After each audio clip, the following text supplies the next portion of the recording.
Agora eu vou chamar aqui para o Veja Mercado outro especialista para falar sobre um assunto quentíssimo do dia. Felipe Santana, especialista em investimentos da Axia Invest. Seja muito bem-vindo, Felipe. A gente vai falar bastante sobre a recuperação judicial da Companhia Aérea Azul nos Estados Unidos. Prazer recebê-lo. Bom dia, Diego. Um prazer estar de volta sempre aqui com vocês. Vou te convidar a conferir comigo a página inicial de Veja Negócios, porque essa é a nossa manchete no momento. A Companhia Aérea Azul, na manhã desta quarta-feira, entrou com um pedido de recuperação judicial nos Estados Unidos. Só porque eu falei, trocou, mas aqui na página inicial de Veja ainda está em destaque. A Azul entrou em recuperação para abater mais de 2 bilhões de dólares em dívidas. Esse processo aconteceu hoje e a companhia vem amparada por um pacote de financiamento de 1,6 bilhão de dólares. A gente está aqui com todos os detalhes e daqui a pouquinho eu vou desdobrar toda essa repercussão. Mas a minha primeira questão para você, Felipe, a gente vem desde a pandemia com a Latam em recuperação judicial nos Estados Unidos, entrou, saiu. A Gol com recuperação judicial nos Estados Unidos, entrou, está em vias de sair. E agora a Azul, as três grandes companhias aéreas, sem falar da Voipes, que teve a tragédia aqui em São Paulo, também tem recuperação judicial no Brasil.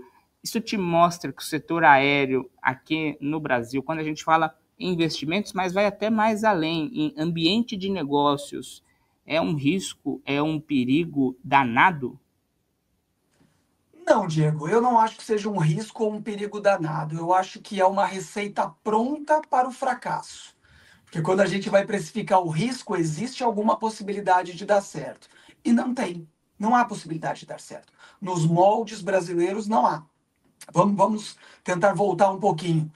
No passado recente, BRA, Ocean Air, Rio Sul, Varig, Transbrasil, tantas outras aí, VASP, que eu possa me lembrar. Qual companhia aérea está de pé depois de todos esses anos aí, num passado até recente? Nenhuma. A própria TAM já nem é TAM, é Latam. Teve que trocar para poder também se recuperar do emaranhado de dívidas. Tinha uma passagem ali onde você colocou, da própria reportagem de vocês, que dizia, se não me engano, a fala do CEO, que o ambiente de negócios aqui é muito difícil.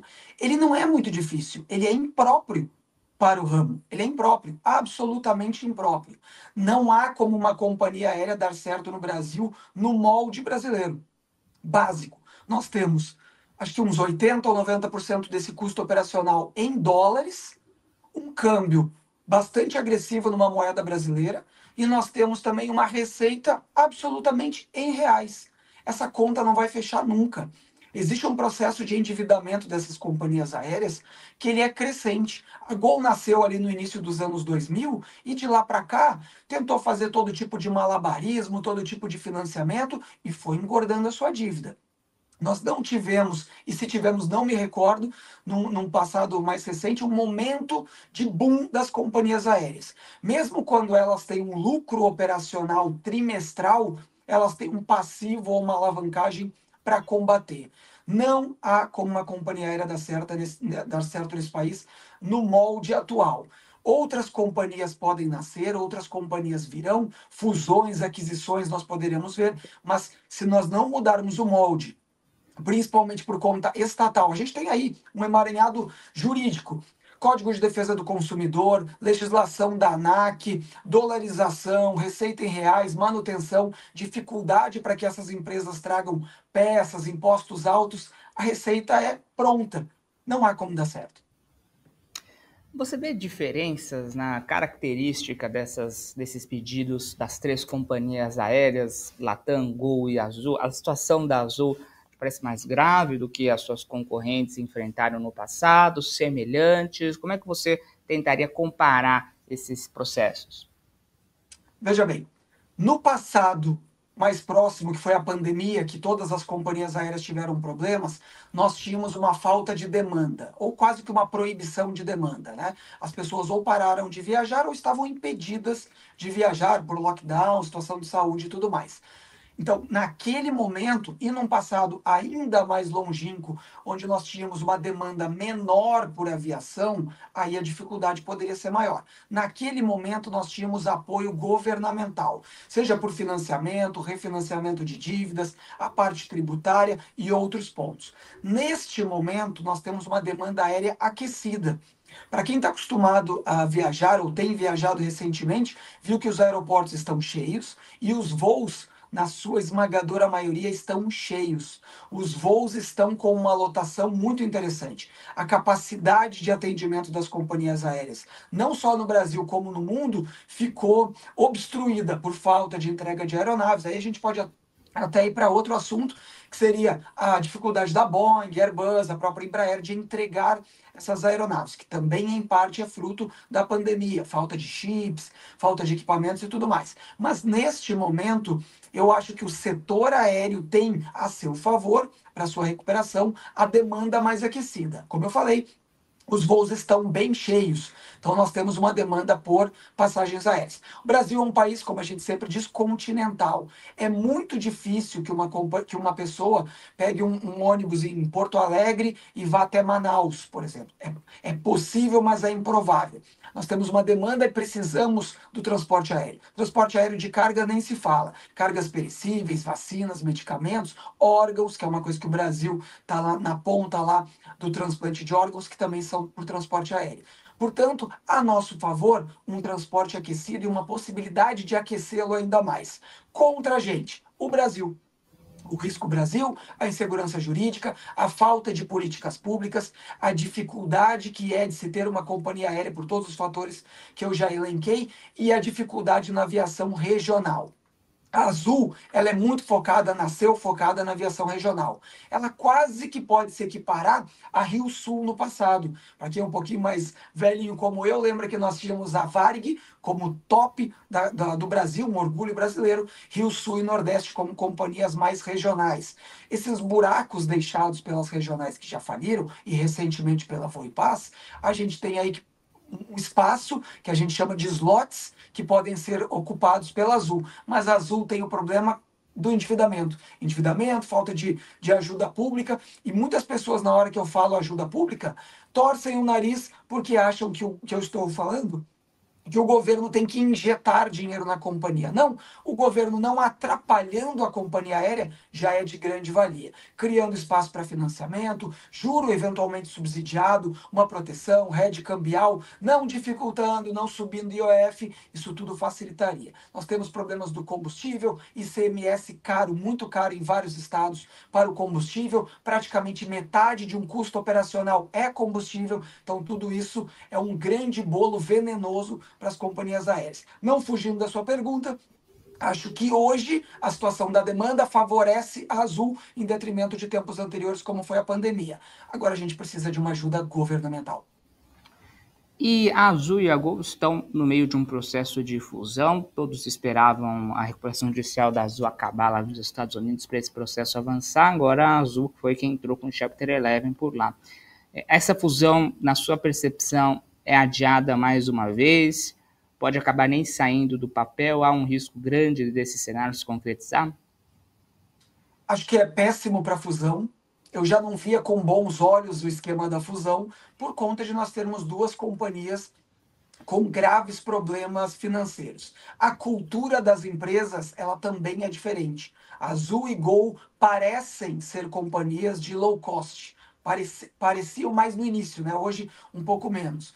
Mas eu acho que a cultura das empresas é muito diferente. Acho que poderíamos ter um choque de gestão. A única coisa que eu vejo para o futuro agora seria ou um financiamento público contundente que pudesse equilibrar as contas das duas empresas, que seria ótimo para o mercado, porque uma fusão, uma aquisição, né, que a gente chama de M&As no mercado, seria ruim para a concorrência. Teríamos basicamente duas companhias aéreas no mercado, Latam de um lado e a companhia que surgiria dessa fusão, ou mesmo um code share, que é um compartilhamento de rotas e slots, seria péssimo para o mercado. Para essa fusão que a gente estava visualizando, ainda que nebulosa, lá no fim do túnel, nesse momento não vejo qualquer possibilidade. a Gol está na porta de saída da recuperação judicial e a Gol está dentro, né? Botou o pé na porta hoje para entrar. A fala do CEO e dos representantes da Azul de hoje, dizendo que a companhia espera sair até o final do ano, no mercado a gente sabe que seria quase um milagre. Muito difícil uma companhia entrar numa recuperação judicial de curto prazo. Quando ela entra, ela já precifica um impacto super negativo nas suas ações. Tava caindo 40% o ADR lá fora e cerca de 10% agora na abertura por aqui. É um impacto que demora muito tempo para se recuperar. Por isso, quando a companhia entra com o Chapter 11 ou qualquer outro dispositivo de proteção contra credores, ela já sabe que ela vai demorar mais de ano para tentar se equilibrar e voltar ao patamar pré-Chapter 11. A menos que aconteça, como já está se aventando, uma capitalização por parte da American Airlines ou da United, ou algum grande investidor que queira colocar o seu dinheiro nesse buraco, que é um buraco, né, nesse momento aí, um rombo que nós temos na companhia, eu não vejo qualquer intenção ou qualquer possibilidade de uma fusão. O que pode acontecer, Diego, é mais ou menos o que aconteceu com a Gol e com a Varig, lá quando a Varig estava muito mal das pernas, lá por 2003, 2004, 2005, que seria o governo incentivar algum tipo de fusão com base em algum benefício fiscal, algum pacote, financiamento através do BNDES ou coisa que o valha, aí eu acredito. Em condições normais de mercado, é praticamente impossível. A capitalização recente da Gol foi, não diria um fiasco, mas foi muito aquém daquilo que se esperava. O apetite ao risco dos investidores do mercado tradicional por companhias aéreas no Brasil, enquanto não se mudar o molde brasileiro, é muito baixo. Ou o governo entra, ou a gente pode ver aí as companhias minguarem por mais alguns anos. Você falou do molde, né? A gente, na primeira pergunta, também falou sobre o risco que é se investir nesse setor aqui no Brasil, um setor que não dá certo, na sua opinião. Tem algum exemplo lá fora, algum modelo que se torne mais sustentável? Como tentar corrigir a rota de um setor que enfrenta dificuldade há muitos anos aqui no Brasil? Corrigir a rota, que eu digo assim, corrigir a rota de uma forma mais incisiva, de uma forma mais estrutural. Seria entender, no meu ponto de vista, entender que transporte aéreo é item essencial, é transporte público, em suma. As pessoas precisam do transporte público. As autoridades, a população, o transporte de cargas não é luxo. E a gente vê que, eventualmente, os governos tratam o transporte aéreo, o passageiro aéreo, como a camada de cima, o rico. E de muitos anos para cá, a gente já viu que as classes C, D e E também ascenderam para o transporte aéreo, o que é louvável. Há 30 anos atrás, só quem estava na camada A e B viajava de avião. Isso era uma coisa sabida por todos. A abertura dos mercados e a chegada da Gol mudou muito esse viés de mercado de companhia aérea. O que eu acho que deveria, não é que poderia, deveria acontecer. É imperativo que aconteça. O governo subsidiar ou reduzir algumas taxas, impostos, para que as companhias aéreas possam abastecer as suas aeronaves com um nível subsidiado ou até mesmo zerado, principalmente para o mercado interno do Brasil, que eu digo cidades pequenas. Nós temos cidades como, por exemplo, a Serra Gaúcha, que tem um aeroporto lá. A própria Azul tentou fazer, através da Azul Conecta, uma rede para interligar Gramado, Canela, zonas que geram muito dinheiro para o país e para a região sul em matéria de turismo. Tentou fazer lá uma entrada, né, um aeroporto para poder levar os passageiros turísticos para lá. Não conseguiu. Durou muito pouco esse pacote. Por quê? Não tem incentivo fiscal, não tem nem posto de abastecimento, o ICMS é muito caro e não há viabilidade econômica. O Brasil precisa entender, o câmbio afeta demais, o ICMS afeta demais e toda a conjuntura de impostos e a conjuntura legal para o passageiro, regras, judicialização excessiva, as empresas aéreas têm um passivo jurídico, judicial, bilionário. Pessoas que perdem um voo, pessoas que atrasam 15 minutos, tudo isso é importante. A gente só não pode transformar isso em um passivo bilionário que vá quebrar a empresa. Precisamos negociar. Se o Brasil não tem infraestrutura para garantir que as companhias não atrasem, tenham seus abastecimentos, tenham seus voos que possam operar em horários alternativos, isso pode diminuir também a judicialização. Para você ter uma ideia e não me estender tanto, Congonhas tem uma regulação, uma regulamentação de horário. E nós já vimos várias vezes os aviões já taxiando ou mesmo já alinhados para decolar e ter que retornar porque passou um segundo, exatamente um segundo do horário legal, do horário limite definido aí pelo judiciário por conta da associação de moradores, que se esquecem que o aeroporto chegou primeiro que os moradores. Toda vez que o governo ou a iniciativa privada colocar um aeroporto em determinada área, essa área vai se desenvolver em infraestrutura. Mas nós precisamos entender que tirar um avião de Congonhas com um segundo além do horário permitido, que se não me engano é 10 ou 11 horas da noite, se não me engano nesse momento, faz com que esse avião retorne, tenha que pagar hospedagem para todos os passageiros, eventualmente tenha que indenizar esses passageiros que perderam compromissos, alimentação, realocação. Isso pode gerar um prejuízo milionário todos os meses. Ajudar as companhias aéreas não é dar dinheiro, é dar condições para que essas companhias se desenvolvam. Se o governo e a população ficarem numa briga com as companhias aéreas, em breve nós teremos uma. Talvez somente a Latam vá sobreviver nesse mercado.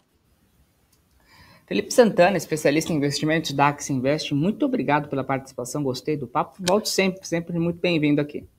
Um grande abraço, Diego, obrigado pela oportunidade.